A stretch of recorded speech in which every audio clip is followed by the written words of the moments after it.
Alrighty, sorry about the delay. Welcome back to another thrilling installment of Fraggoth Reads.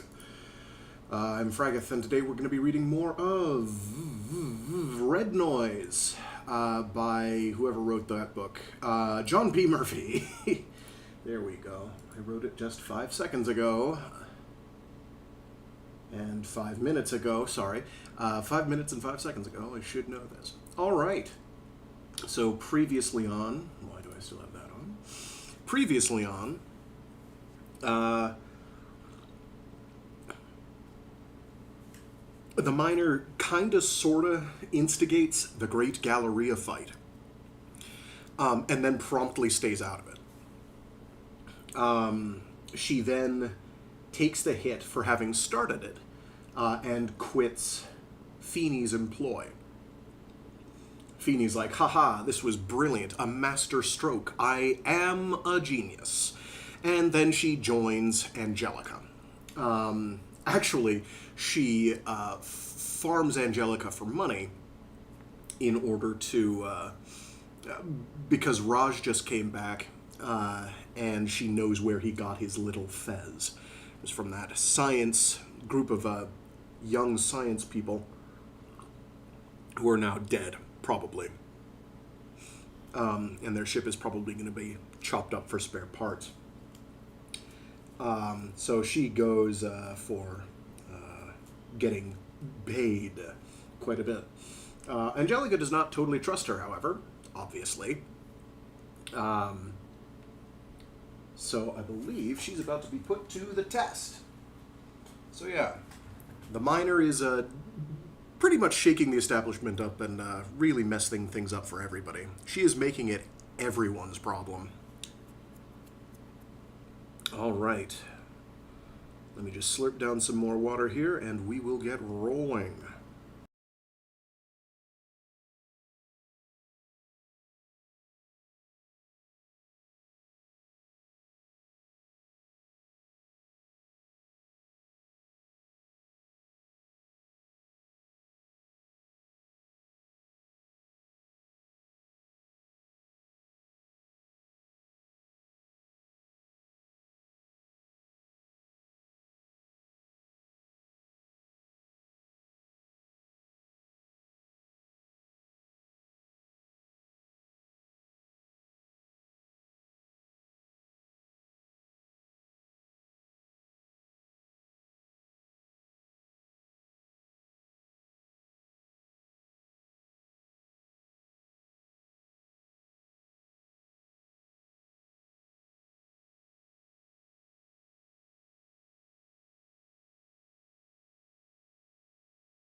Raj and the miner visit Sparks. The miner was still considering her next move when the knock came on the door. After pointing out that she wasn't terribly popular, Angelica had given the miner one of the private karaoke suites to sleep in, evicting the surly-looking fighter who'd previously had that honor. The door locked anyway, though the miner had taken the precaution of reprogramming it. She'd half woken 6 or 7 times the previous night to noises outside the restaurant or the air movers momentarily falling silent, and it was starting to catch up to her. Light sleep was still better than no sleep, of course, and she hadn't had to resort to Doc Mill's sleeping meds yet, but an early bedtime was an attractive option. Raj Del Rio filled the doorway when it opened, grinning. Those eye teeth mods made him look like a wolf when he did that, and the miner had no doubt that he grinned like that as often as he could, for exactly that reason. He had the white fez on still, though it clashed with the knight's outfit of black semi-shined jacket and trousers. Good, you're still up. Come on and be quiet. I want to show you something. They crept out the back of the casino past snoring hulks on the floor. There was a guard station at the back, but Raj explained that he'd told them to grab some dinner. On cue, the miner's stomach grumbled. Raj laughed and handed her a half-eaten ration bar. It's supposed to taste like figs, he said, but I don't know what the fuck a fig is, so who knows? The miner didn't exactly know what a fig was either, just some kind of fruit, but the cloyingly sweet bar tasted fine. It turned to a thick paste in her mouth with the faintest hint of mold. She'd had far worse. Still, she only took a few bites before folding the silver wrapper over and handing it back. She ignored the university's shield emblem stamped on it. They make you shit bricks, Raj said conversationally as he tucked the rest back into his inside jacket pocket, but I think they taste all right. That they do, the miner agreed. What did you want to show me? A little ways on. He glanced at her. Relax, if I wanted to kill you, I'd have killed you. You'd have tried.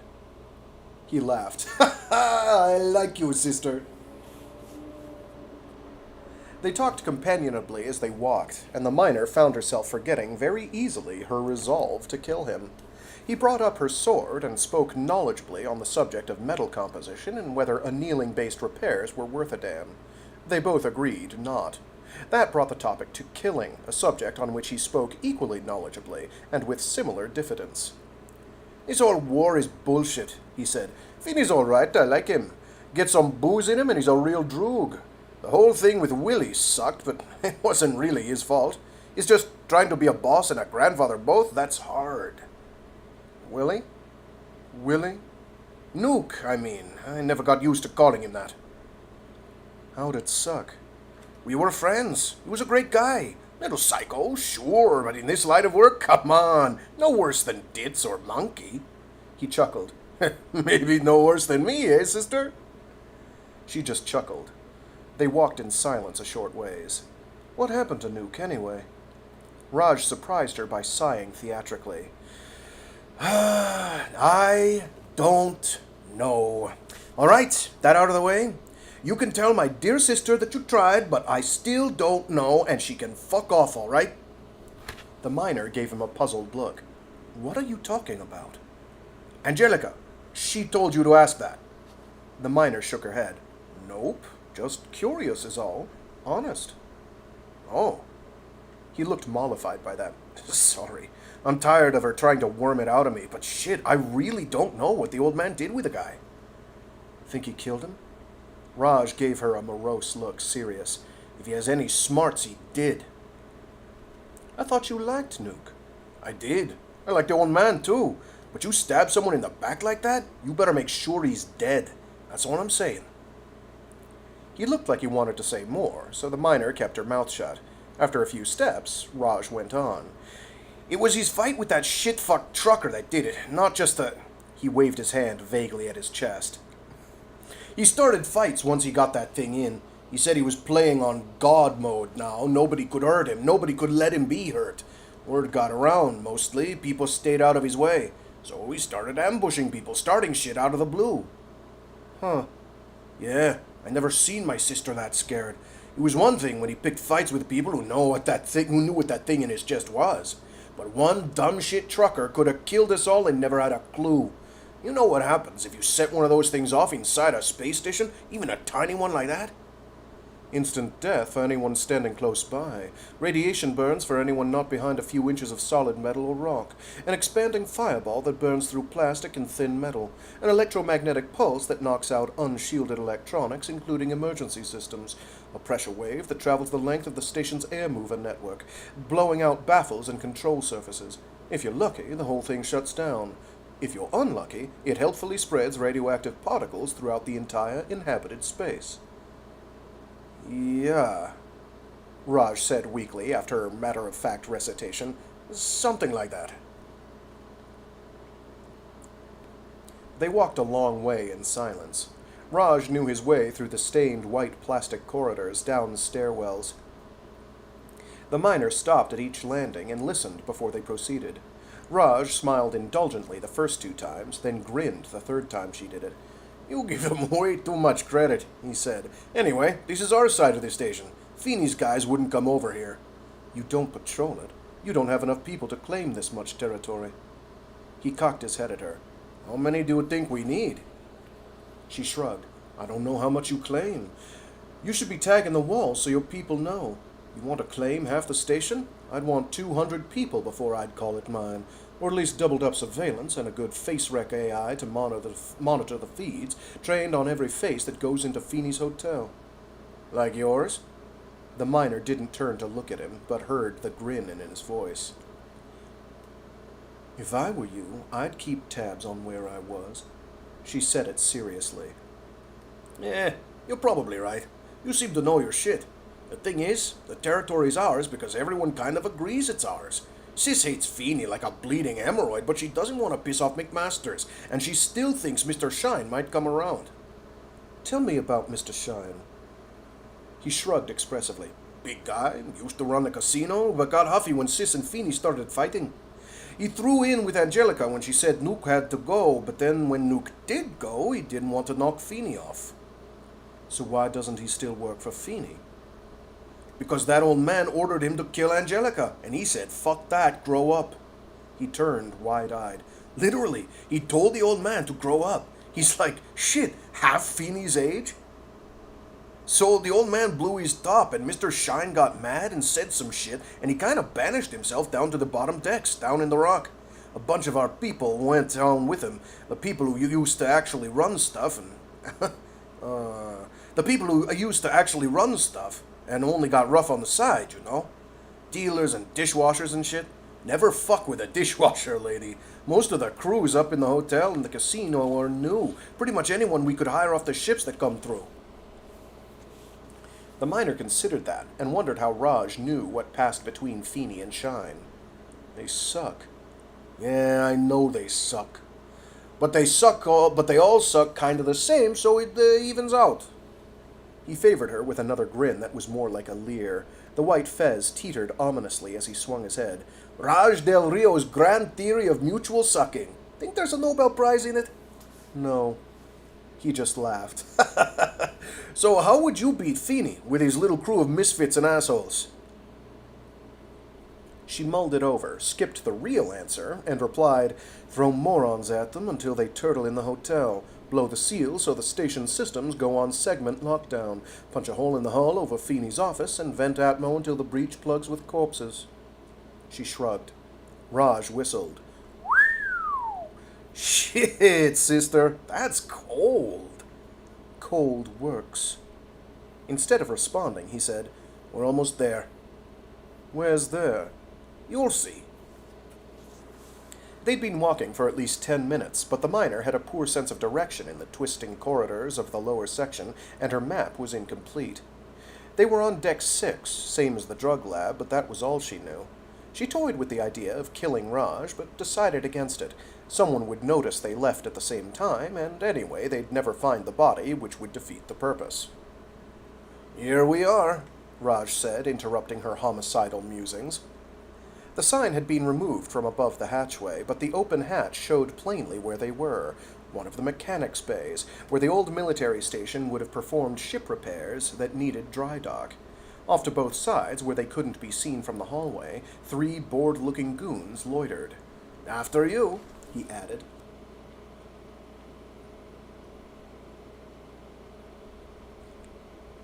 The miner hesitated at his too broad grin, but shrugged and took a step. The ground seemed to shift away from underneath her foot, and she stumbled, but didn't fall. Her momentum carried her forward, but she managed to turn and see Raj laughing. He was bending over into the inside bulkhead and grabbing a pair of magnet shoes stuck to the post next to the hatch they'd come through, so that he could walk in the nullified gravity. She cursed herself for not putting 2 and 2 together, and had plenty of opportunity to do it while she slowly drifted until she bumped into a stack of something, covered in a tarp, and strapped down to the deck. She bounced gently off it and wheeled in the air. She could fight like that if she had to, had done it ages ago, and won, and she saw no reason to either panic or look like she was panicking. Instead, she just let herself drift and turn. The bay loomed cavernous and dark, full of stuck-down containers and a big white ship whose hull had already been partly stripped. Spotlights lit the areas where the hull sections met empty air, where someone had begun breaking down the ship into saleable parts. The bits where the ship's name would have been painted on had all been, by some coincidence, already removed, despite being at multiple corners of the huge form. Who the hell are you? A sharp voice came from above her. She's with me, Sparks. From above the miner, the only other sound was the hiss of air jets. Something gently pushed her toward the floor. When she turned in her drifting, she looked to see a chair assembly rotating in her field of view. Tools and parts clung to it by tethers like a hairball, and in the center of the metal cyclone sat ensconced a thin, gray-haired woman with an acid expression and no legs. A screwdriver and a socket wrench were both stuck to the side of her head. Implanted magnets? She'd just met Sparks Lagari, was the miner's guess. Why is she with you? You ever heard of OPSEC, idiot? The miner, who had managed to stop her drift and steady herself against a container, looked up. Raj had strolled over to the miner with another pair of slip-on magnet shoes, and she looked around absent-mindedly as she cinched them on over her boots. The dry dock loomed overhead, where steel arches braced painted asteroidal rock and formed a hangar shape, with individually controlled spotlights lighting up the partially consumed hulk floating in the center of the space. Little robots darted around on air jets, starting and stopping abruptly like insects. Some flew solo, others hauled chunks of metal and machinery in pairs or triplets. The miner couldn't tell much about the ship in mid-disassembly. She could do basic repairs on her own ship without manual vids or overlays, and she was proud of that, but she wasn't a general mechanic, let alone a shipwright. The ship was a Cavalier class, pretty new, or at least not used much since its plating didn't have the mismatched shade look from the replacement of used-up ablative panels, nor many scars from micrometeorite or charged particle strikes. The pilot's nest had probably been up front, but that was the section that had been most thoroughly disassembled. Interior consoles showed through the rectangular holes in the hull. The gold foil gleamed in pockets where sensitive instruments still lay nestled in bundles of cabling. The equipment around the hangar looked like scaled-up versions of the stuff she kept around her own ship. Welders and cutters sat coiled with their air filters and harnesses waving gently in the low-G breeze. Flower-like clamps stuck to the wall where their arms could be extended and fixed where needed. Vacuum hoses curled like vine tendrils into the spaces where they'd last been used. Loose hand tools swayed on their tethers like seaweed.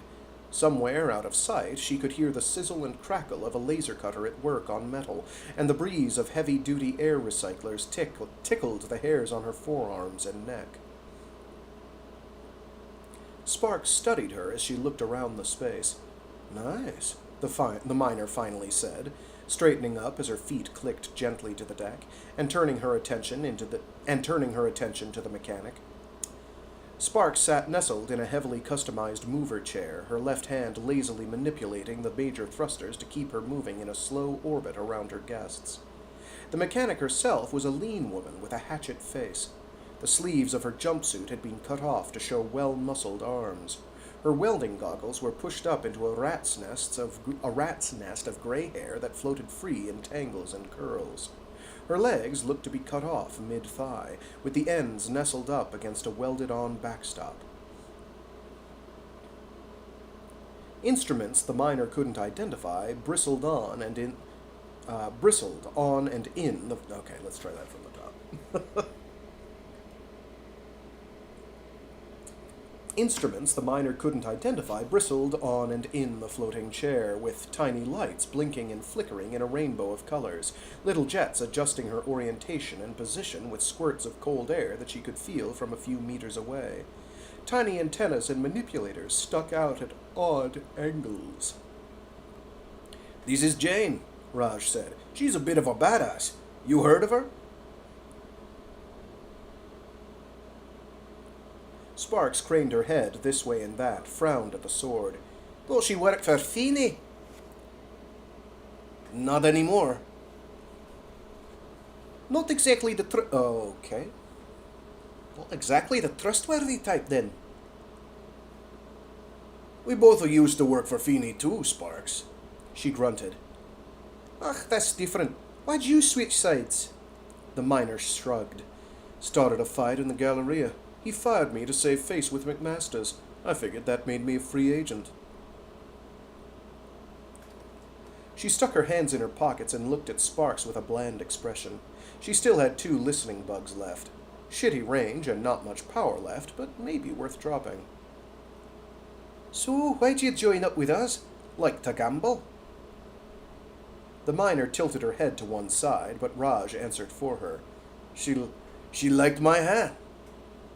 Sparks gave him a hard look, then scowled. You fucking idiot. You fucking idiot. I should have told you to leave it. You should have tried, anyway. He grinned like that was a friendly thing to say. She grumbled something under her breath. So what do you want? I wanted to see how done you were, and I wanted our new friend to have a look at our security down here if it's going to be a while. Since you already knew what we had here, I figure it wasn't a risk. She swore. It's a big fucking ship and you want it stripped instead of pulped. It's going to take ages before we make any money off it. She squinted. That's what you wanted her to hear, right? He just laughed. How about the data? Anything we can sell right away? The miner took an experimental step in the magnet shoes, pretending to be unused to them, and finding that she actually kind of was. The hand she put out to steady herself against the bulk under the tarp left behind one of the bugs in the... Oh, I see. I lost track of the sentence. My bad. The hand she put out to steady herself against the bulk under the tarp left behind one of the bugs in the cloth's folds.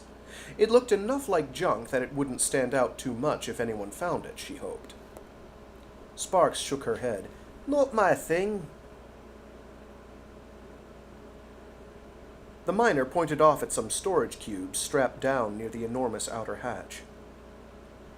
I can buy some of that fuel off you.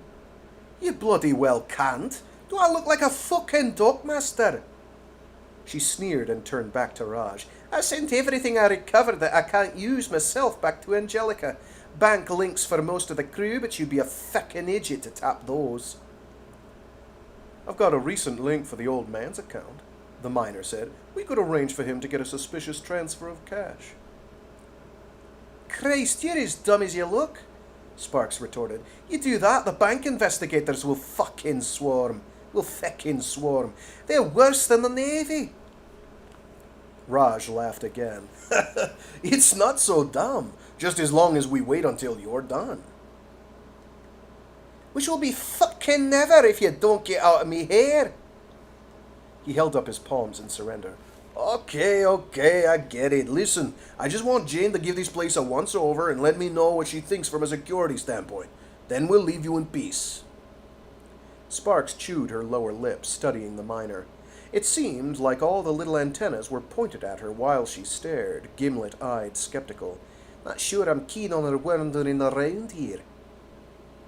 With some negotiating, Raj got her to grudgingly agree to let the miner take a tour of the outside of the bay, to inspect the 3 hatches and the guard details around them. He whistled for one of the goons outside and tasked the bodybuilder type who poked her head in with playing guide. She and the miner scowled at each other, then the miner stripped off the magnet shoes and let herself be led around. The corridors were sheathed in yellow-stained white plastic cladding, a bit different from the other decks. The rush of water and air through pipes and the chugging of nearby pumps came to her ears through the seams. Well, came Raj's voice, faintly, in her ear. She's loaded, Sparks said. I couldn't scan that well from so far, but my guess is about 300,000 credits worth of military-grade implants. Raj whistled. Someone made a serious fucking investment in her just to let her run loose. Lows inside is my guess. Funny what goes missing when they're trashing the records. She's got the works too. Joints, nerves, liver. That fake eye is functional, I'll bet. Probably has low light vision and a basic visual interface for her ship. I can't tell what all else is going on in that skull of hers, not without a closer scan, but it's probably a lot of fun. The miner, reminded, checked her ship's telemetry. Seemed to still be okay. She'd have to check on the plants later. Raj's voice was indistinct, but Sparks laughed in response to whatever he said. Tell you what, she said, you get it and I'll sell it. How's that for a division of labour? The miner nodded and smiled. Her minder gave her a funny look, but shrugged, and they kept walking to the next guard station. After we take down Feeney, Raj was saying, Sis needs her help, if I'm being honest, but she doesn't feel like setting up a new rival just when she's ready to finally take down the old one. Suits me. Something about that chick I dunna like. She's taller than you. Fuck you, she quickly added. That's not an offer. Oh no, my sister only says I'd screw anything on 2 legs. Sparks laughed. Glad I left them in the office. The miner missed Raj's response to static that just got worse as she and her minder walked. It was just as well. Raj appeared in front of them and waved the minder off. The miner filled the walk back to the casino with plausible bullshit and considered her plans.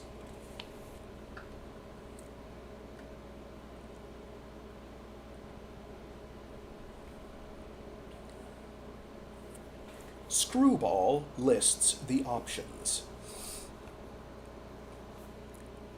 Screwball waited until Mary left. She'd gotten fed up with the admittedly kinda nutty schemes they were dreaming up, read her grandfather the riot act over their finances, and then left in a huff, leaving them both behind, neither the wiser for having had their thinking caps on.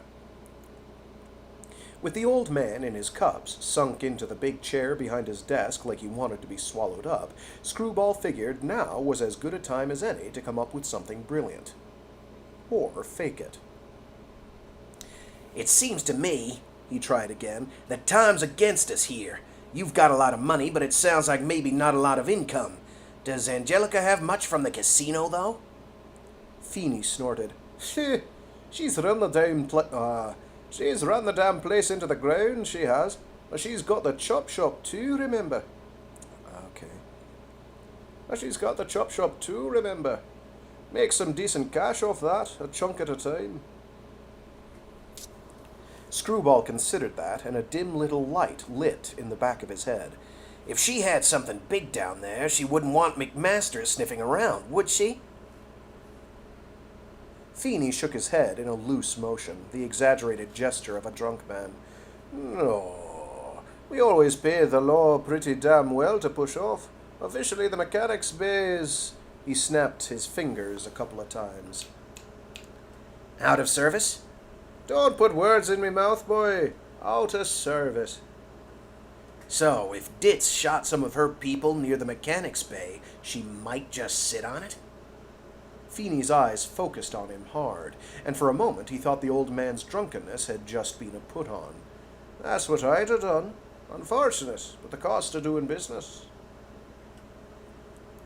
Screwball frowned. So, if she's got something big, she's going to want to hold out until she can make some money on it. How long's that take? Depends, Feeney said, and shrugged. If she knew she was coming into some treasure, and I usually didn't back in my day, she would have arranged a scrap trader well ahead of time. Wouldn't make it a rush job, though. Getting through that. And here he stumbled a few times to get out the words. Ablative plating. God, that takes a while. What if we got word to McMaster's? The white eyebrows went up. Are you seriously asking me? What if we told Tom McMasters that one of the sides he's been soaking for cash is about to come into a lot more money than the other? Don't think of him as the law, son. He's not. I've dealt with the law all me life, mostly crooked, some honest. He's neither. He's just a craven son of a bitch with a borrowed badge, and his job's to keep a lid on things. What about the real law, then? Feeney waved a hand dismissively. The real law doesn't give a splattering shite what goes on in this station, not unless it makes them look bad. What if we can fix it so it makes them look bad, though? Screwball leaned in. Look, this is basically piracy, right? That's debatable. Angelica's doing it, not you. Oh, yes, good old-fashioned piracy and no mistake. What if we got proof and sent it off? If it's juicy enough, they'll come, right? Surely, but they won't limit themselves to just her. Once they're here, they'll burrow in like a tick. They'll be on my case, too. Screwball shrugged, smiling. You've dealt with the law all your life, and you'll know they're coming. The old man leaned back in his chair, elbows on the arms, fingers laced.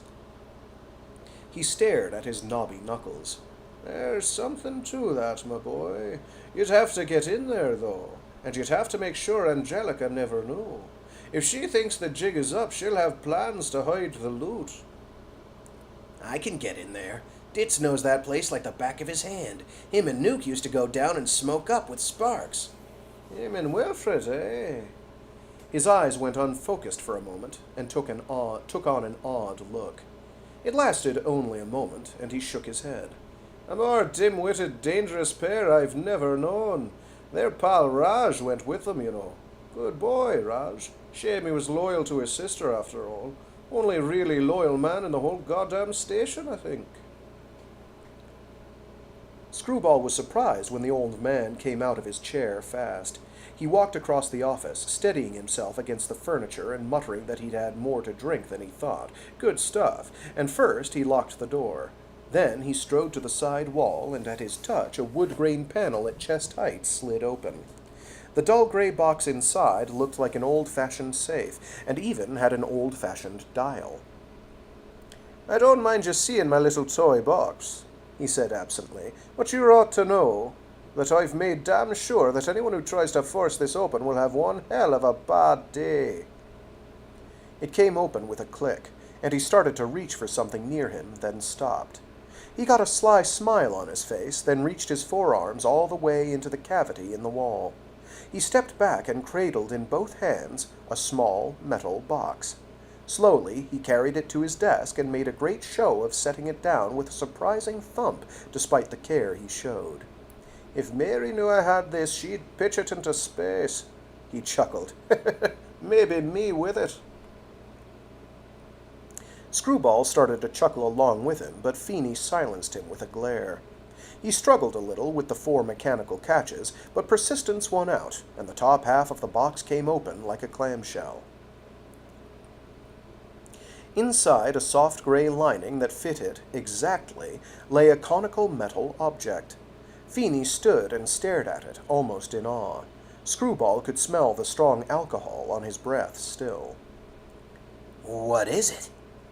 The old man didn't look at him. It's the black box from a police deep space cruiser. Very sensitive, and it can defend itself, I'm led to believe. I've hung on to this for a very long time, yes. Screwball just gazed at it. It didn't look like much, but it seemed like he ought to be impressed. When they say that one is bringing out the big guns, this is what they mean. Feeney said in a low, almost reverent voice. Do you know what wasps are? They're stinging insects, little flying things, a great deal like police, really. Nasty enough little things on their own, but if you crush one, they swarm. Police are like that too, only armed a lot better, and meaner. Once you activate this, they'll come flying, and only a copper can deactivate it. Won't McMasters do that? If he's stupid. They watch for these signals in their big telescopes. If he turns it off, he'll have some explaining to do. Screwball started to feel excited, but he tried to tamp it down. Something about the whole thing felt off. Aren't they, like, indestructible? I don't care about destroying it, boy. I care about setting it off. The minute it goes off, it starts scanning and broadcasting. I couldn't get rid of it fast enough if that happened. Literally, I don't know what it would find out about me, and I don't want to know. But if this were to find its way into the chop shop, well, the mechanics bay is well away from anything else. I made sure the surrounding areas were rented up. Angelica's cleared them out even more. Nowhere else the signal could have come from, understand? I think so. Nowhere else the signal could have come from, understand? I think so. Good.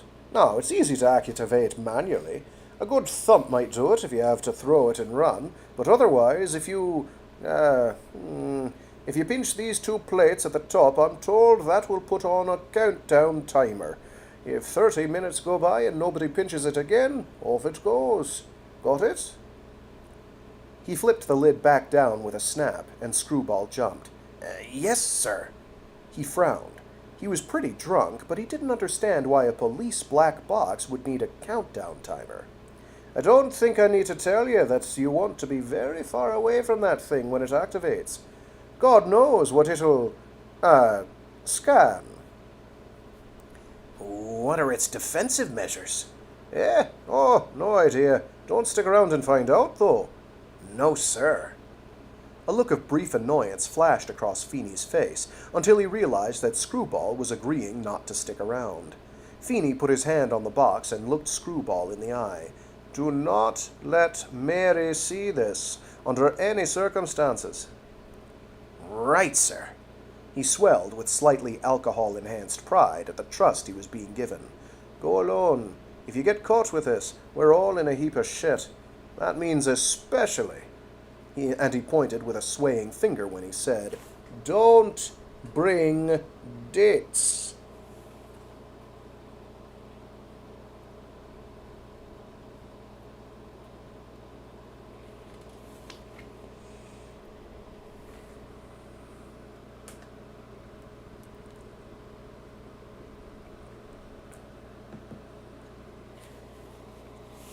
Medical assistance. Dr. Mills answered the door against his better judgment. Late-night wake-ups were rarely good news, but thanks to a glance at the camera, he was prepared to give his former junior partner the best unamused look in his arsenal. Hello, Joff. You sick? Hi, Herod, came his visitor, sheepishly scratching the back of his neck. Can I come in? Are you sick? As the only two doctors on the station, when they'd parted company after the Wilfred Feeney incident, they'd agreed to treat each other.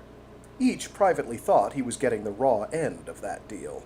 Either way, they had agreed emphatically not to socialize. I brought a peace offering. Joff Philippe hoisted a bottle, glass full of something amber that might not have been distilled in a repurposed fuel tank. He looked haggard, probably wasted. I'm not going to get drunk with you, or high. What do you want? He felt bad when the man winced, but he'd gotten enough trouble out of sparing Joff's feelings. We have to talk, Aaron. It's getting bad. They're killing each other. They've been killing each other for months. They can stop whenever they want. Joff shook his head. It's serious now. It's all-out war, Aaron. A shooting war. Arun, it's a shooting war. It's an all-hands-on-deck situation up there. And you've come to me for help. Joff swore under his breath, half making it a laugh. You think I want to? I've barely slept. I'm living on modafinil and amphetamines. I've had to press gang a couple of those damn gangsters as the worst nurses you could have imagined. Mills folded his arms. I suppose you're still taking payment in women and drugs. Joff laughed bitterly. I'm taking payments in keeping my teeth. Well, hell, how do I get in on a deal like that? I don't blame you for being angry with me, Joff said quietly. I don't blame you for being angry with me, Joff said quietly, leaning in so far that Mills felt the sudden urge to try to catch him. And I don't blame you for focusing your practice on whatever decent folk are left. I'm not one of them, and I know it.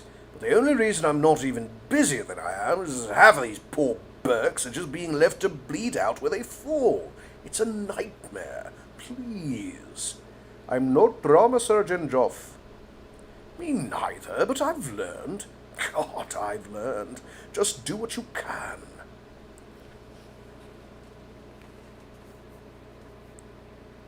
Mills gritted his teeth as he caught himself mentally pushing appointments back and planning what would have to go into his bag that he wouldn't mind being stolen. He'd already basically agreed, damn it. How bad are these nurses? I caught Skeeve doing what he thought was cocaine off a bedpan. Mills struggled with that sentence and landed on Skeeve? Technically other Skeeve, but nobody's seen original Skeeve in a while, and if he's dead, then other Skeeve feels he inherits it. Jesus Christ. Technically other Skeeve, but nobody's seen original Skeeve in a while, and if he's dead, then other Skeeve feels he inherits, because a man has rights. Joff's expression grew haunted. That is a sentence that has come out of my mouth. I can't take it back, Arun. Cursing himself for a soft fool, Mills got his bag. He did take the whiskey, though, and figured he'd need it.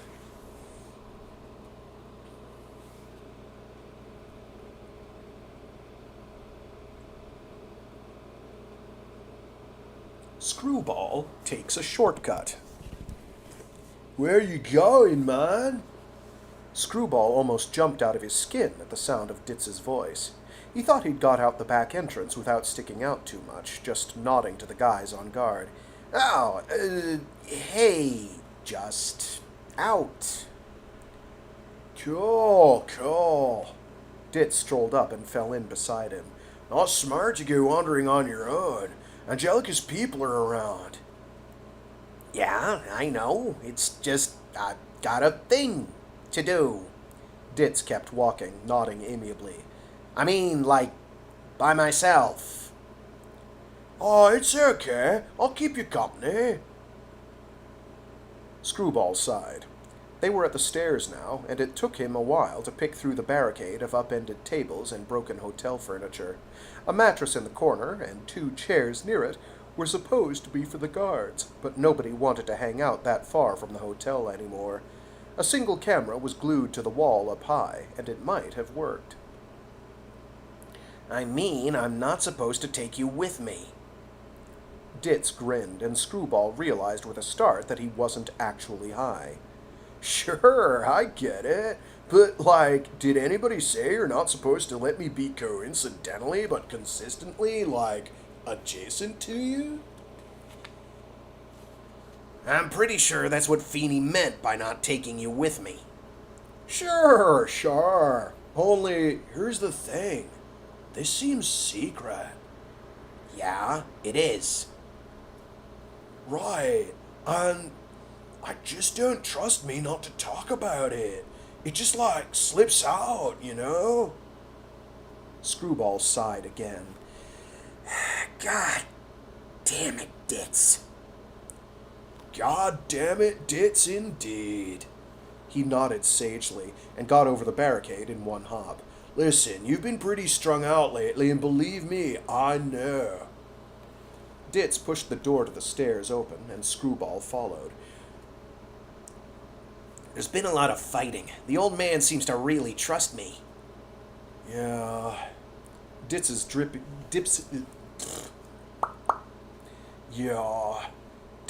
dippy grin faded, and Screwball was reminded that his friend was a lot older than him. Like, late 30s? 40s? Guy did a lot of drugs, made it hard to tell.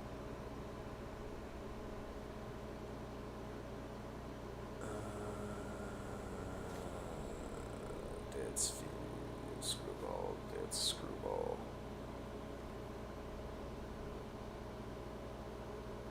No. So, Feeney's alright. I'd rather work for him than Angelica, who was always kind of an ice queen. But alright isn't always that great. He's kind of a bastard sometimes. You're thinking about Nuke? Yeah. I mean, no. Okay, it was shitty what he did to Nuke. Like, his own grandson, man. I get it, they made him. Still. No, man, it's more. Feeney only cares about people named Feeney. You want to work for him and that's not your name, you need to be careful. They took the stairs in silence. Where are we going? Screwball sighed. Where are we going? Screwball sighed.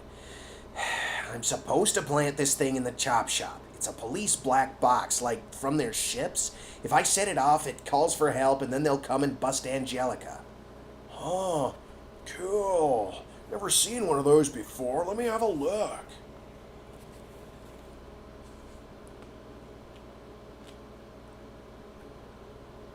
Screwball pretended to mull it over, but had to admit that he was feeling pretty cool on a secret mission for the old man. He took the metal box out of his jacket pocket. Ditz watched with curiosity as he undid the clasps, and then held it open. Holy fucking shit, man! What the hell? Ditz's eyes went wide, and he stumbled back against the railing, clutching wildly. Screwball fumbled the box, startled. It flipped over in his hands, and he only barely caught it by grabbing it clumsily to his chest. The fuck, Ditz? What's the matter with you? Me? What's the matter with me? Fuck, man, shit. What's the matter with you? I asked you first. Oh, shit. Ditz groaned. He fumbled in his pockets and came up with a little cylinder of something. Flapping one hand, he calmed himself enough to hold it up to his eye and spray.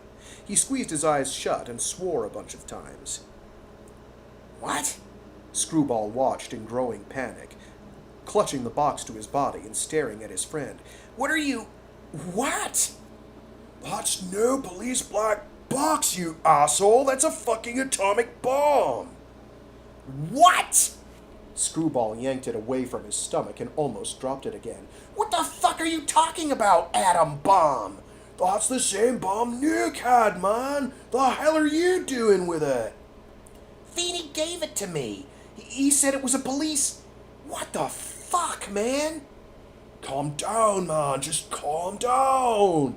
You calm down. Okay, Ditz said. Okay.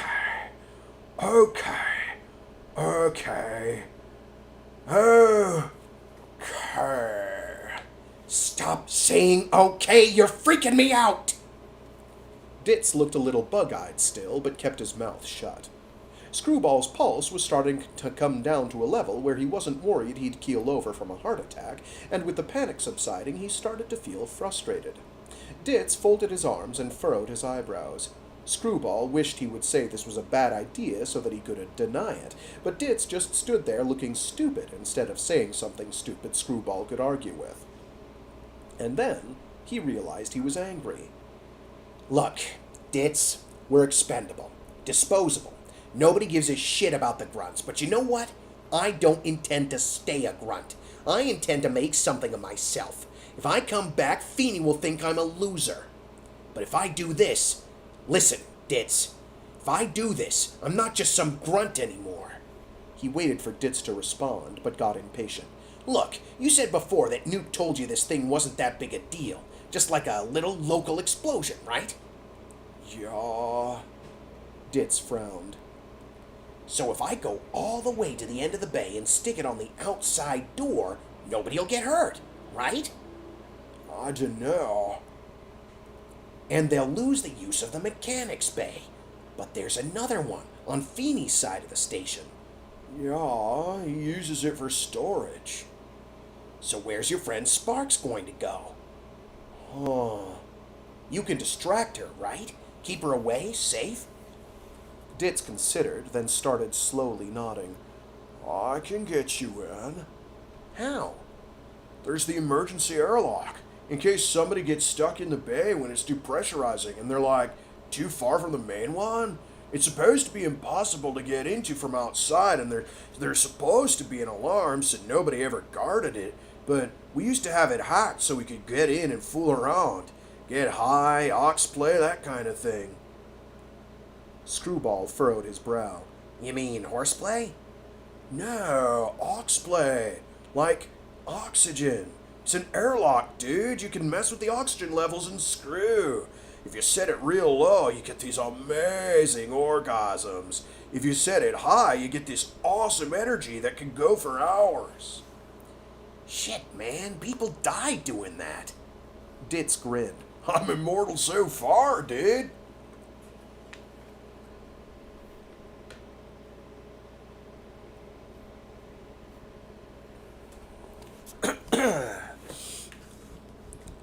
Feeney has regrets. Liam John Feeney woke with a start in the middle of a snore and glared around at his office from his position slumped in his big chair. The Galleria lights had dimmed and yellowed to their nighttime colors, leaving the furniture and knickknacks sunk in shadow. His head was starting to hurt, and he wondered how much he'd had to drink with that Corbin lad. Carball? They all had such ridiculous names. He shook his head and regretted it. The water was on the other side of the room, blast it, and he eventually heaved himself upright and walked over to it on heavy feet. Something nagged at him. He was forgetting something. He never forgot something important. He had a very good memory, the best. He poured a few fingers of water, tossed it back. His throat was dry. He shouldn't drink so much at his age. Used to be, he'd drink 3 times that much and be the only one standing, by God. Just a little water, that was the trick. Take water and an aspirin, you'd be right as rain, come what may. The safe was open. Damn, when had he... Feeney stared. The water glass slipped from his fingers, bounced once, and splashed his trouser cuffs. He tried to send a call, and realized he didn't know how to get a hold of the screwball kid. 3 minutes later, Mary was in his office, yelling at him. "He doesn't know it's a nuclear weapon," he finally protested. She stopped and stared. Her face was blotchy red from the effort of yelling. Do you actually think that makes it better?" "Well, I thought if he didn't know, he wouldn't be so afraid of it. Might stay calm, you know." She pinched the bridge of her nose and shut her eyes tight. "You can't get a hold of him at all?" "I tried everything I could think of." He hadn't thought of much. If he were being honest, keeping things organized had never really been his strong point. Angelica had always been the one to handle that sort of piddly detail. Mary opened her eyes and gave him a wary look. "Can it be disarmed?" "Oh, yes. It's a construction nuke for clearing rock, not a tactical one. Easy." Still staring, unbelieving, she collapsed into the chair across the desk from him. "We have to tell Angelica." Feeney sat stiffly. "The hell we do? Why would we tell that witch?" "This isn't a game. We have to tell her. We have to tell McMasters." She talked over his protestations. "We have to tell McMasters. We need to catch up to this guy." "Absolutely not. We've got good people. We'll handle this." "Where did you send him?" He got a crafty look in his eye. "Well, perhaps I don't remember. We can handle this." "We have to tell Angelica." No. Look, she's touchy about nuclear weapons. "Everyone's touchy about nuclear weapons. That's the whole goddamn point of nuclear weapons." Shh, if you're going to be like that. "Grandfather, if that goes off inside the station, it will blow out multiple decks. If we're lucky, it will only kill a lot of people and not crack the hull like an egg." He waved her off. "Oh, that's not so bad. If there's a problem, we'll just take me yacht. Anyway, it's only a 1/4-ton yield. The hull's got that fancy armor that's good for twice that. Easily. Strong stuff, you know. Really impressive." "Not from the inside." "Don't be dramatic. We isolated the chop shop for exactly this reason." "Aha!" She jumped to her feet, jabbing a finger at him. Before he could finish his spluttering protest, she had already signaled Angelica for a call. The wait tone echoed in the quiet office, once, twice. Petulant in defeat, Feeney folded his arms and stared at a scuffed spot on the deck. "What do you want?" "Hello, Angelica." Mary rushed to speak before her grandfather could. "What do you want?" "A temporary truce. There's a situation." "Aye, Mary." Raj's voice was faint, and she struggled to keep a smile off her face. The old man's scowl deepened. "What kind of situation?" One of our soldiers has gotten his hands on a pocket nuke. He doesn't know what it is, and we can't get a hold of him. Mary Feeney had known Angelica del Rio for most of her life, first as the pretty young ingenue assisting her grandfather's confidence game on a dozen space stations, then as a capable and increasingly relied-upon lieutenant who provided a stiff backbone and cool hand while Mary, Willie, and their grandfather reeled from the death of the old man's son, Mary and Willie's father. In all that time, she had never heard Angelica swear. It took her a moment to recover from the shock, but the older woman was still swearing furiously well after that moment ended, hurling blistering invective in 3 languages into the air over Feeney's desk. I understand you're upset, Mary said. Angelica's inarticulate reply sounded like she was being strangled while laughing. I know, but right now we need to work together. It can be disarmed. Silence. Then, there will be consequences for this, Mary Feeney. I know. Where is he going? Before we come to that, I want to bring McMasters in. Why? He deserves to know, but I don't want him interfering. We'll deal with him straight, but our 2 sides outnumber his people. Fine. Where is your person going? Mechanics Bay 2. Angelica laughed. Oh, now I see. Oh, how incredibly clever you are. I almost fell for it. I think you've misunderstood, Mary said and grimaced. No, you've just underestimated me.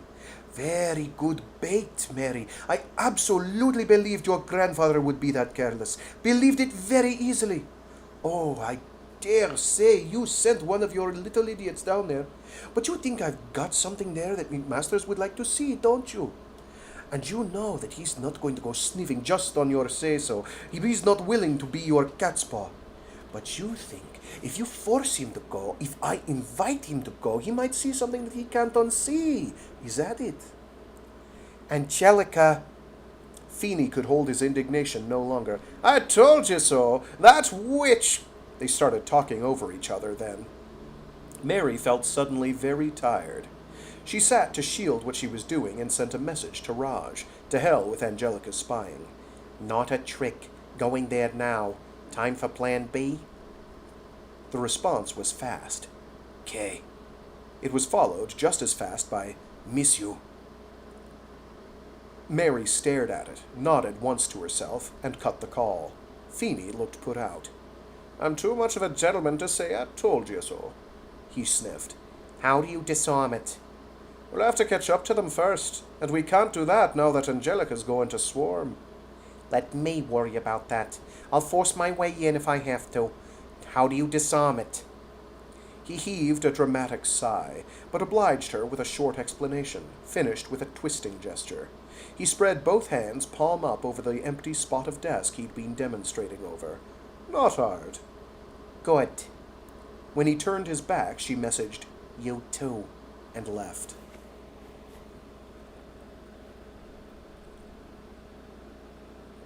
What's that, you say? Things have escalated? Why, yes. Yes, I do believe they have. Playing defense. What are you waiting for? Go! Whip had never seen Angelica so worked up. The boss clutched the railing of her spiral staircase in both hands, so hard her knuckles were white. She looked down at the pistol in her own shaking hands and still wasn't sure what it was doing there. Go! Shouted the boss. Take the back routes. Don't all go the same way. Go now. She'd never seen Raj look that serious. His face was practically gray, almost looked ill. Come on, he grumbled. He'd corralled that swordswoman, the one they called Mick, who'd taken her grandma's knife away from her. She only had the sword, she hadn't accepted a gun, which Whip thought was nuts. She and Whip eyed each other, but Raj didn't seem to be in the mood for backtalk. Right, Whip said, and managed to sound like she wasn't terrified. Raj didn't take notice. He just grabbed a few others as they went out the service entrance next to the private poker room. They made their way past the shut-up provisioner's shop and scared the hell out of one of McMaster's guards. He mashed himself up against the wall so fast all his back armor made a hell of a clatter, but she didn't even laugh at him. They took the stairs, which were already loud with pounding footsteps. "We're not going to the main door, civvies," Raj said abruptly, not slowing down. "This way. Put away your guns." "What's up?" Mick asked when they stopped to open a hatch 2 decks down. "The old man's done something really dumb. So dumb my sister doesn't believe it, but I do. Sent someone to plant a bomb in the chop shop." "You have guards posted," she said, and sounded dubious. "Yeah, and we're posting more. Nobody's seen anything yet." There was shouting ahead, and a single gunshot. Whip's guts felt like they turned to ice water. Carter pulled a piece on them as they rounded a corner, his eyes round with fear. Whip thought for sure she was about to get shot, but he seemed to recognize them just in time. Raj put a hand on his shoulder and leaned in. She heard him ask, "Anyone got hold of Sparks?" And Carter nodded. She said everything's fine and to fuck off. Raj seemed to relax. "All right, here's what's up. I want you..." He turned and looked over his shoulder. "Shitting hell, where'd she go?" Whip turned around. Mick was gone. The others exchanged looks and shrugged. He didn't wait for explanations, he just shook his head in irritation. "Forget it. How much we pay her, she can figure things out for herself. You, Bex, go back to the stairs and wait. Keep your gun and put away. Someone from Feeney's crew is coming, and I don't want them shot. I want them captured." "Shit!" Someone yelled from away down the corridor, and there were gunshots. "Hold your fire!" Raj yelled. "Damn your balls, hold your shitting fire! Nobody fucking shoots anybody, savvy? Who shot?" He swore and opened his comm. Whip saw her own comm light blink on. "Who shot?" he repeated, even though Angelica had told them like 3 times not to use the open comms because McMasters listened in and maybe Feeney too. A voice came in on the open comm, hesitant. Me, Raj." "What are you shooting at?" "Nothing." A voice on the far side said, "But." "Yeah, but." "Startled me, yo." "Don't shoot at nothing. Hold your fire." "Angelica said, fart on my sister. She's not here, and I'm telling you, don't shoot no one." He clicked off the comm, rubbed the bridge of his nose like he had a headache, and opened the comm again, giving meaningful looks at the people around him. "The hatches are locked down. Sparky's in her office. The stupid little egg fart we're looking for hasn't gotten in yet, savvy? Any of Feeney's assholes comes around, draw on them, but take them alive. Do not fucking shoot unless you want to die." He considered. "Even then, don't shoot."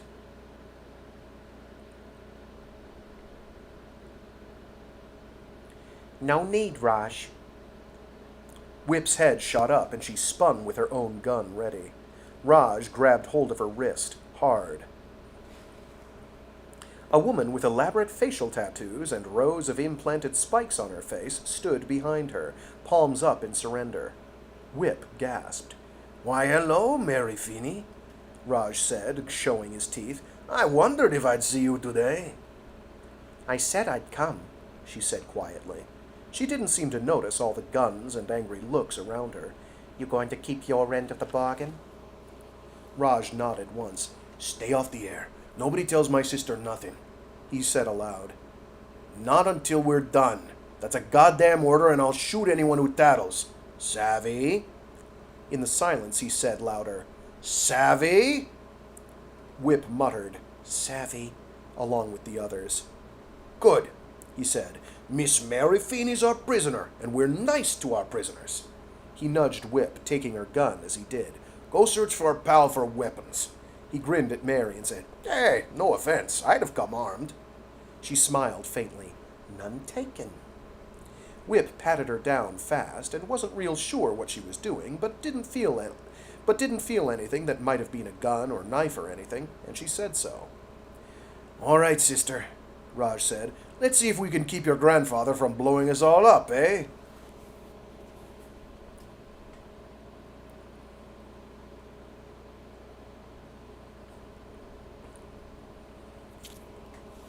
Mistakes were made.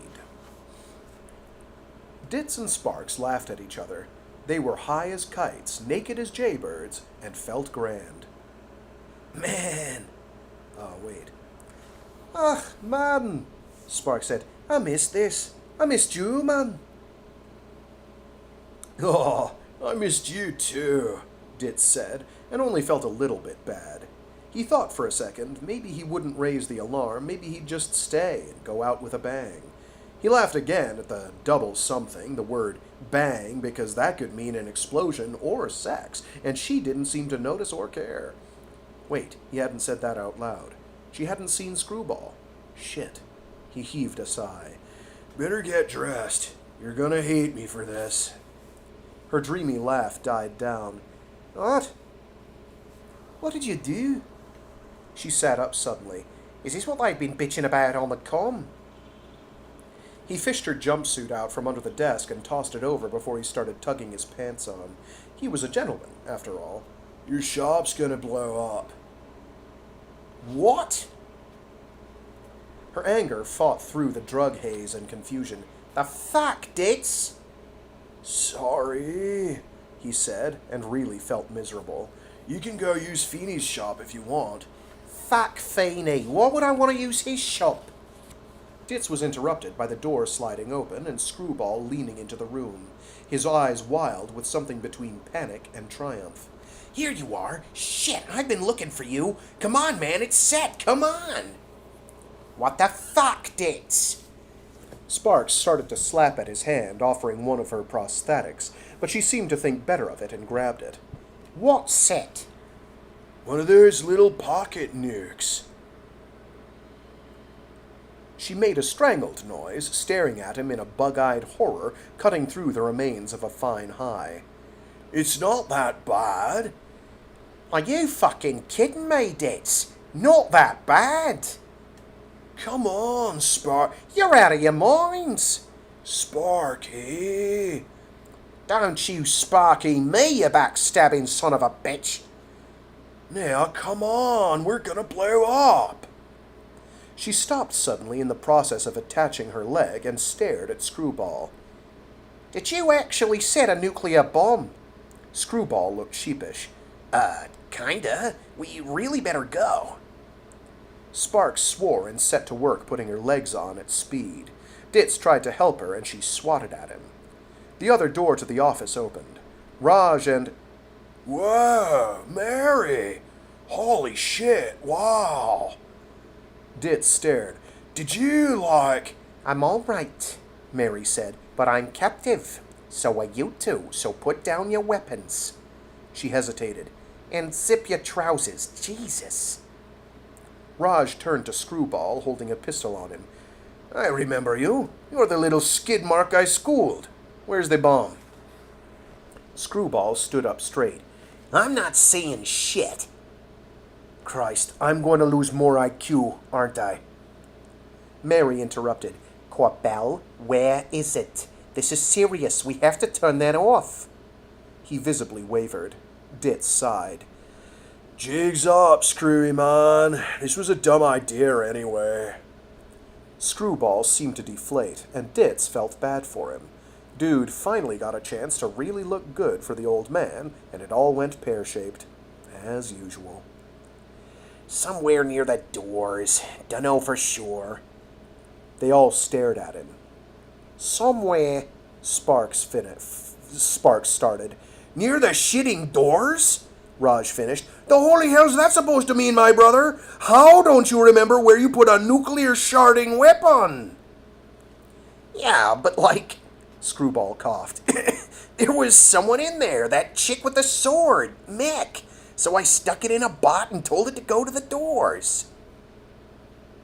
Mary and Raj moved fast for the inner hatch to the chop shop, grabbing Screwball as they went. Ditz followed. Sparks, who'd gotten her legs on, shouted, Don't! Gravity! Raj swore and managed to pull Mary back. Boots, he grumbled, and yanked on a locker door. You! Sparks jammed her finger hard into Screwball's chest. Which book did you put it in? I don't know. It was just a bot. I think it had some blue paint on it, maybe. Did you tell it to stop and stay at the doors? He furrowed his brow. Huh?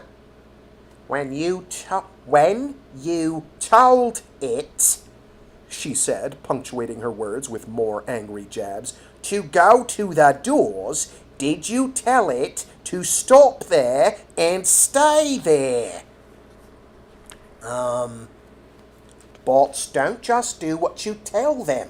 When they finish one task, they get assigned another one, and then they do that. When did you do this? Like 5 minutes ago? I couldn't find Ditz. I thought he was down...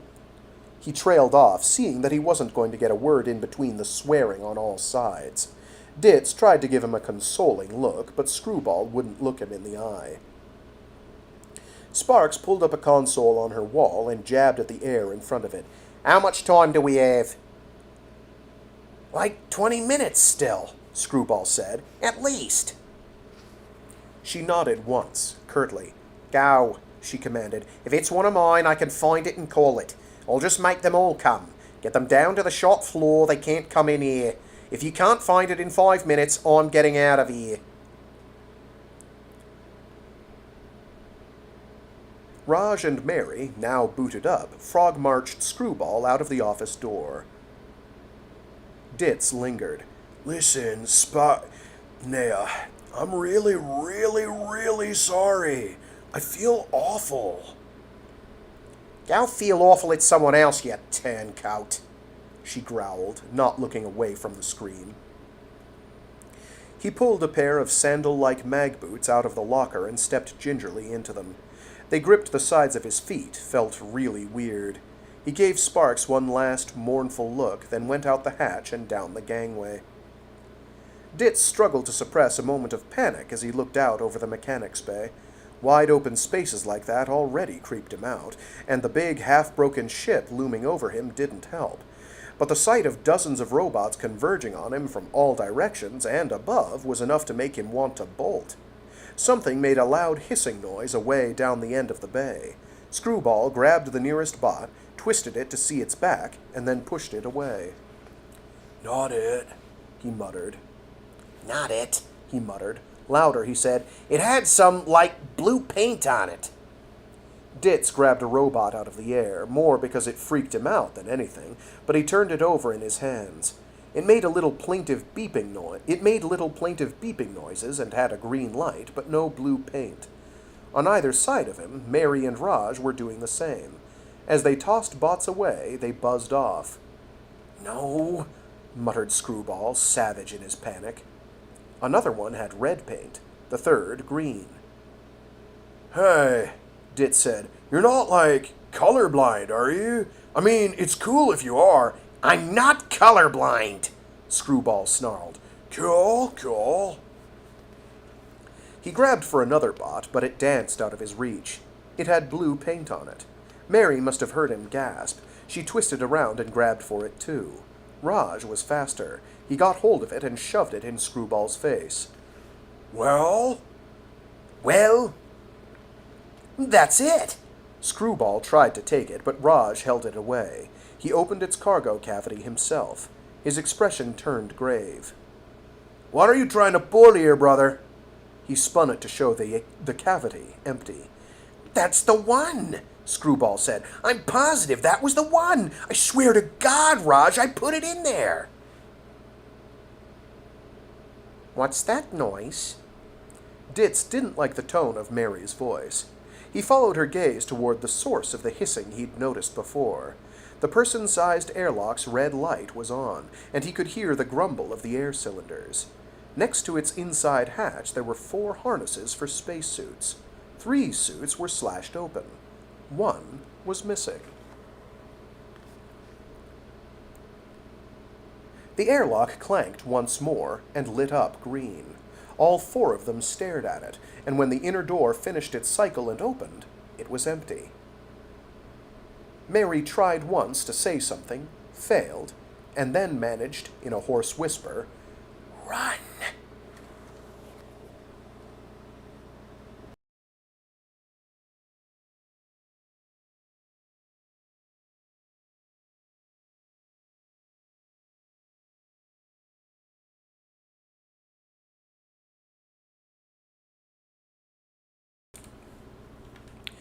Spacewalk.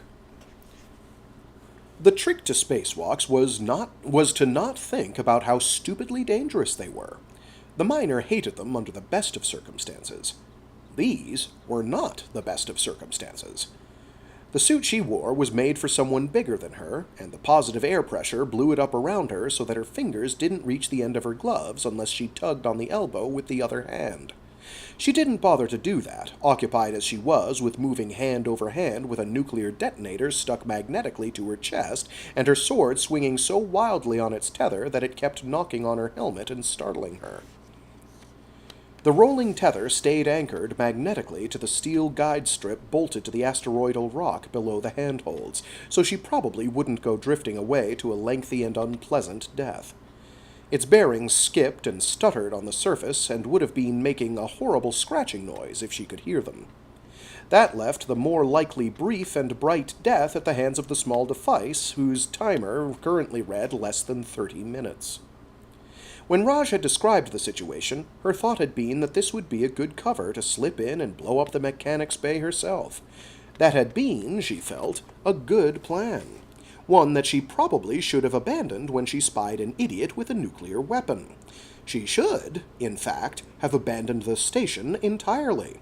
Instead, presented with a choice between disarming the device and letting a nice little fight fizzle, or letting it go off inside the station, irradiating the lower decks and probably putting enough stress on its systems to kill everyone, she thought she'd be clever and put it outside the station, which was, after all, designed to take a mild nuclear bombardment without failing catastrophically. She felt decreasingly clever by the minute. She'd dropped the last bug behind her as early warning, and she'd picked up some talking on its channel. High power mode, not subtle, but she'd officially crossed the subtlety Rubicon anyway. 3 or 4 people, maybe, but she couldn't make out what they were saying. They didn't sound happy, but if she could hear their voices, then they weren't preparing to evacuate Atmo and open the doors, so that much was all right. But going back inside wasn't an option. The bay doors, bearing a giant black number 2, loomed large above her head. Somewhere off to her right was a single working floodlight, bright enough to see by, but whatever her arm cast in shadow was so black it was erased from the universe. Hand over hand, she dragged herself along sideways to the middle of the bracing hull below the doors where it overlapped the dark gray pockmarked asteroid. She hazarded a look up, contorting her whole body to see where she was relative to the doors and the rest of the station. She steeled herself and then looked down into the star field below her. Nothing habitable nearby except the mechanics bay itself, set in a big crater with a nice thick rim around it. She leaned carefully away from the rock, letting the tether gently tense until she was far enough away to see what she was doing. Her breath assaulted her in her helmet, warm and humid, while the rebreather struggled to keep up with her dry mouth near panic. Moving deliberately, she pulled the device away from her chest, felt it tugging on the ill-fitting suit until it released. She turned it over in her hands, pushed aside the shock of seeing its timer at 19 minutes, and pressed it against the steel guide strip to the left of her rolling tether. Allowing herself only a moment to exhale the breath she hadn't noticed herself holding, she started hand over hand again, away from the airlock. There wasn't time to cycle through and still get away from the blast. So she had under 20 minutes, at spacewalk speed, to get away from the immediate blast radius, out of the range of any chunks, and behind something thick enough to block radiation. A lot safer without atmosphere, but still not remotely safe. It occurred to her that this might have been the dumbest thing she had ever done. Hand over hand over hand. The tether skittered and lurched on its bearings, and she had to stop twice to reattach it. She lost her grip once, surprised by the sound of shooting coming from the bug's broadcast, and the tether swung away free. It traced out an arc, and she had to stop and suppress a sensation of panic before she could make herself reach for it and plant it on the guide strip. She was only a few body lengths away from the armed device after all that scrabbling. Taking a deep breath and trying not to feel stupid, she pushed gently off and twisted herself around so that the handholds became footholds. She grabbed the tether's end in one hand and ground it against the steel strip as she pulled with her feet. Her sword bucked and swung wildly on its own tether as it bumped against her, and her feet in the oversized boots kept slipping, but at least she was moving.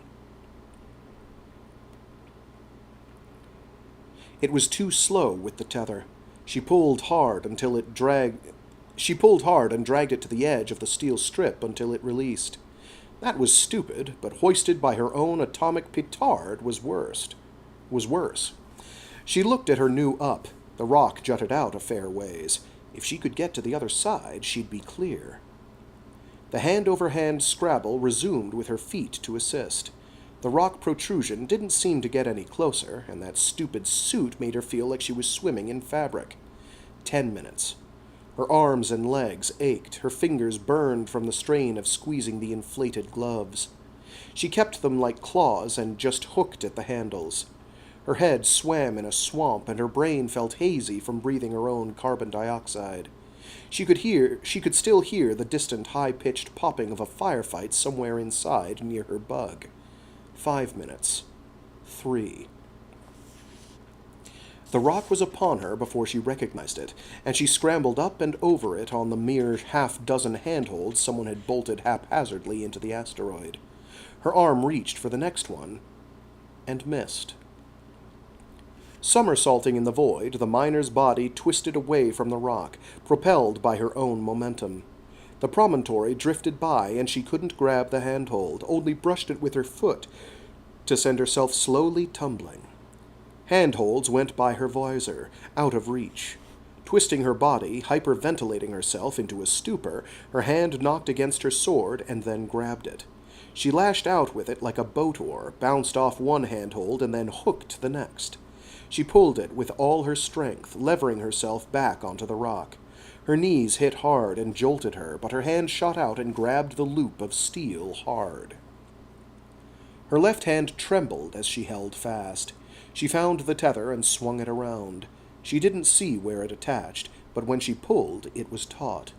The muscles in her hands screamed at her.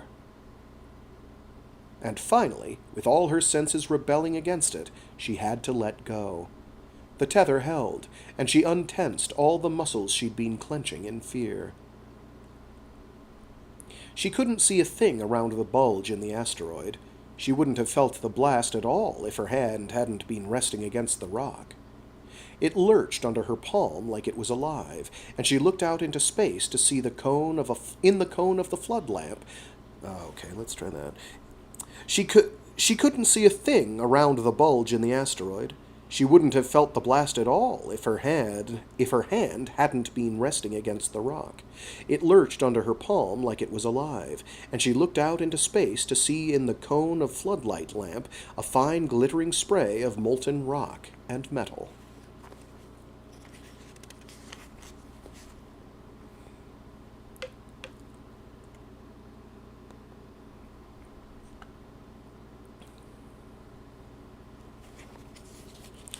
Kaboom! Exclamation point. Ow! Screwball stopped. Ditz was heavy as fuck, and carrying him by dragging him backwards with two arms under his armpits was hurting them both, but he had to. "I'm sorry, man. I'm sorry." He sniffed hard, trying not to lose it. "But I gotta get you out of here. We'll get to the docks, I promise." "Shut," Ditz said softly. His limp weight hung from Screwball's hands, and his own hands were clenched over his belly where that fucking idiot Carter had shot him. They'd gotten away through the fight. Feeney's crew had come down on the bay just as they were fleeing. They'd lost Raj in the confusion, but they'd also lost Mary, and he didn't know if she was even alive, and... He gritted his teeth. He was not going to lose it, and he was not going to lose his buddy. "I know it hurts, but we gotta get out of here. It's not far," he lied. They'd only come up half a flight of stairs, passed by a bunch of fleeing assholes who hadn't helped, and his arms and legs burned with the effort. "Let me down," Ditz said, his voice terrible and calm. "I'm dying, man." "You're not dying. You'll be fine." "It's cool, man. It's my time." His face looked waxy. I fucked it all up anyway. I let them take Nuke away and probably kill him. Raj hates me. Sparks hates me too now. No! Screwball shook his head. No way! It fucking hurts when you carry me and the doctor's higher than I am, so I can either die here or there. He peeled a blood-covered hand from his wound, winced, and reached for the thigh pockets on his pants.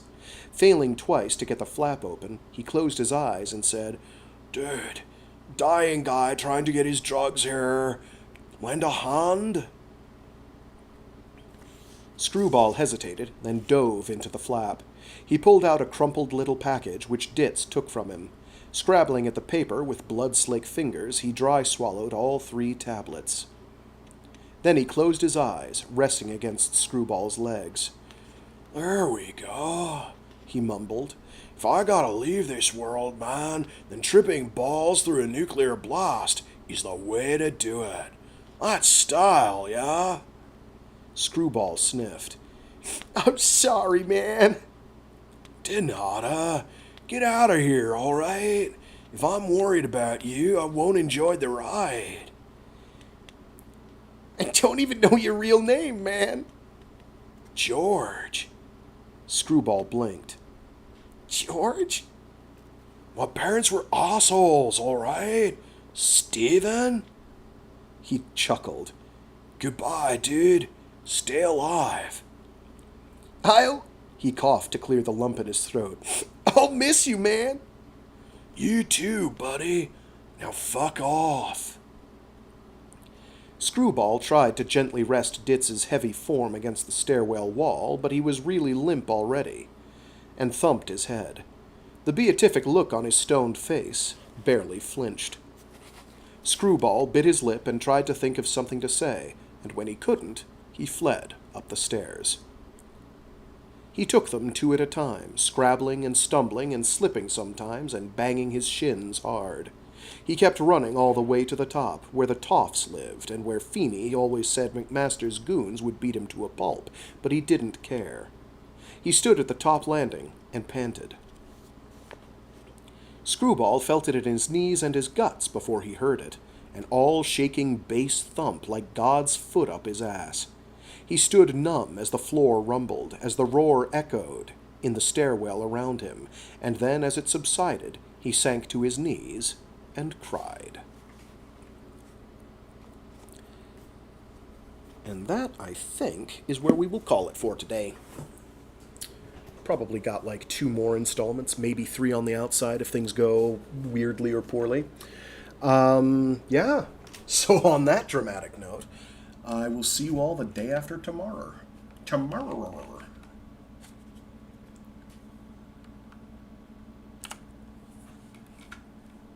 Shorter installments this time around. Anyway, hopefully people are enjoying. I think it's a fun one. I thought I had something else salient, but I can't remember what it was, so it must not have been that important. Funny how that works. Alright, I need to check the account real quick.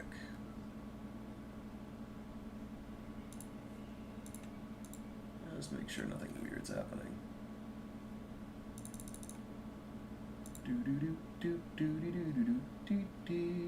Anymore.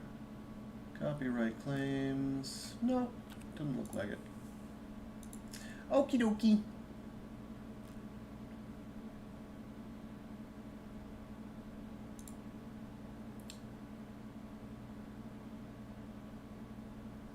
Any new comments?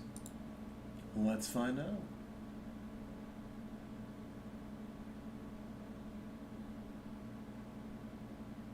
Oh, we got a couple. What do we got?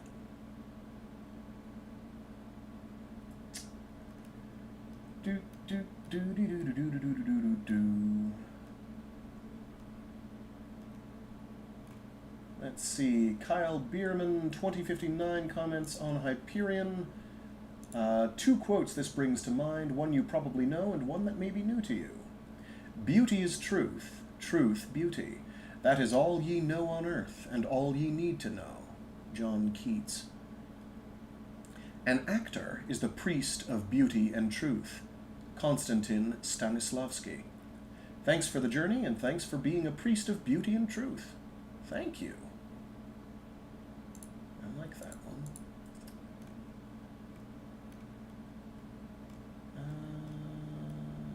Efka 1987 says, Poland here. From Endymion. And then I think that's in Hyperion. Part 4. Romulus EM5BE says, I am lost. Are we in the past or present? I think these accents make it difficult to understand the story. It's a little bit of both. If it's part 4, that's probably what? That's not the Priest's Tale yet, is it? No, the Priest's Tale is early.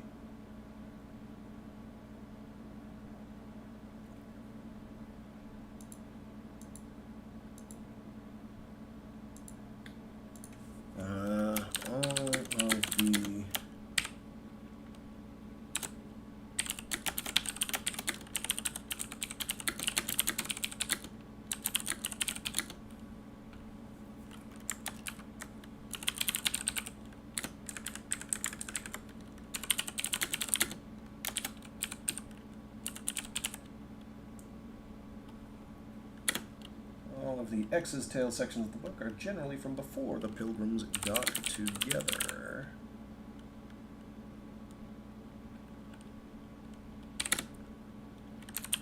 Between those sections, it'll be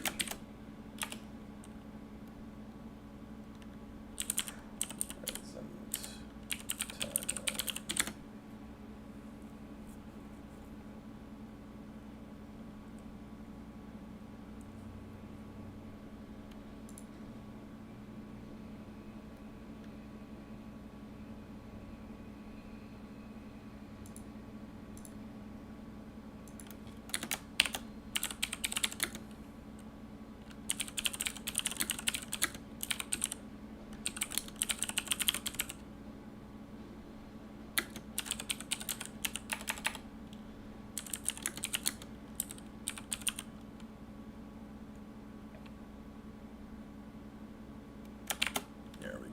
Okay.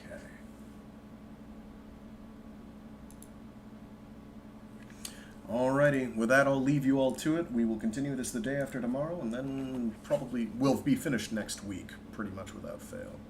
And then we get to start something else, whatever that is.